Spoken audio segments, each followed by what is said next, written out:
companionship with the baby, looking toward an even greater event at the end of this period of building, constructing of the body inside. I would encourage every mother to treat the baby inside as any other person, and simply assume that it can communicate, that it understands, that it is learning, and will be remembering all the important things that are happening. When I talked to the baby, the feeling that came over me was more of a calmness. It was, don't worry, Mom, that kind of a feeling. I want to stay with you, and I'm grateful. And it was a feeling that came to me.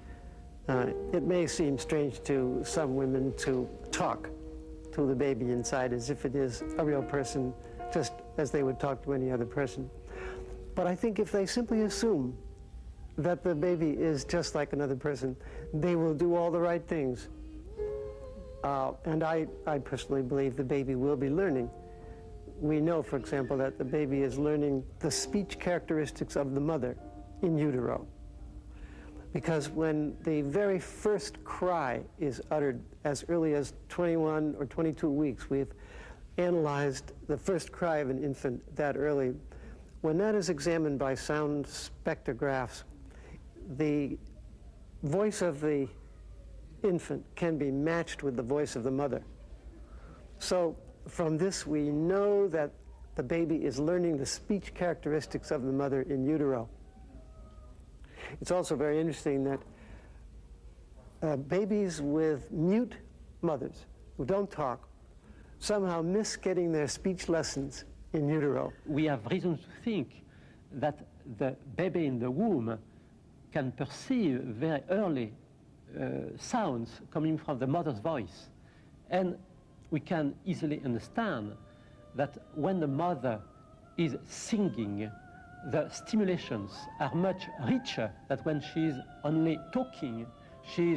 When she's singing, she's going from a high tune, high frequencies to low frequencies. And you know that when the ear, when the sensory organ, which specializes in receiving vibrations, is not yet perfectly mature at the beginning of life, it's very sensitive first to the difference of frequencies, tunes. No?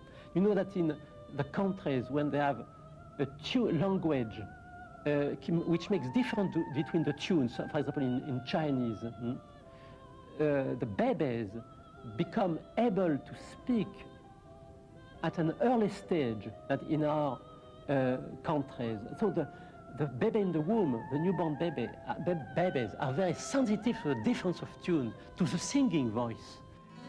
The period of pregnancy is a time of heightened sensitivity, and the mother's primary concern is to harmonize the incoming current of energies to the mutual benefit of both mother and child. The expectant mother can direct this flow of energy into a developing companionship. She can envision the kind of human being she would like her child to be, talk to her baby, show the unborn child everything she likes and admires, sing to the baby, share happiness, and the baby will indeed understand.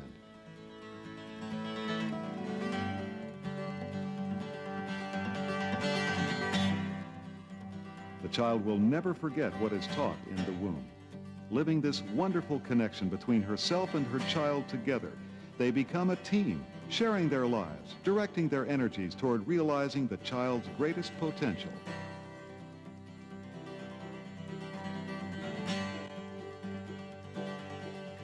C'è ormai un'evidenza fortissima in questo campo e vediamo ci sono risultati statistici che lo provano molto fortemente. Today, doctors are beginning to understand what this prenatal period is and what it is like being in utero, not as an inanimate, unconscious object, but as a conscious, sensitive human being, perhaps even more sensitive than after being born. Why more sensitive? Because the unborn child is in a direct, total bond with the mother, without any defensive screen. So he has no other choice but that of participating in his mother's thoughts and feelings. At a meeting, just 3 or 4 years ago, a doctor was heard to say, if one was conscious when one was born, it would be the most shattering experience of one's life. All the evidence now points to the fact that we were conscious when we were born, and it was And that's why we normally behave the way we do. As a psychotherapist, I see it over and over and over again. The happy, healthy births translate more into a happy, healthy, productive person later life that moves through their problems very easily in life. And another aspect is what to do not to go on disturbing at a collective level the process of childbirth, what to do to find alternative to the medical discipline we call obstetrics. And at this point of view, I think that the first stage would be certainly to rediscover midwifery, to remember that to give birth, a woman needs first to be assisted by an experienced and motherly woman. What I've tried to do in my own practice is to sort of modify Le Boyer's gentle approach to a hospital. And I must say, I have to use the word delivering instead of birthing, because I believe in birthing, but I do deliver. I try and be as invisible as possible. But the baby is mine for a moment, only a moment. And as the baby is being delivered, I say to the baby, you don't really need to open your eyes now. And I say, you've done a wonderful job to the baby, because I do realize that babies want to know how they're doing. Then I put the baby, hopefully with the cord attached, on the mother's breast. I make sure that the mother and the father are in close contact with the baby. I explain that the baby can see 6 to 12 inches, and I have to keep forcing the father particularly to be that close to the baby. I am sure that the way you welcome your baby and the way you prepare the birth of your baby influences the first minutes, the first hours, the first weeks of your baby's life.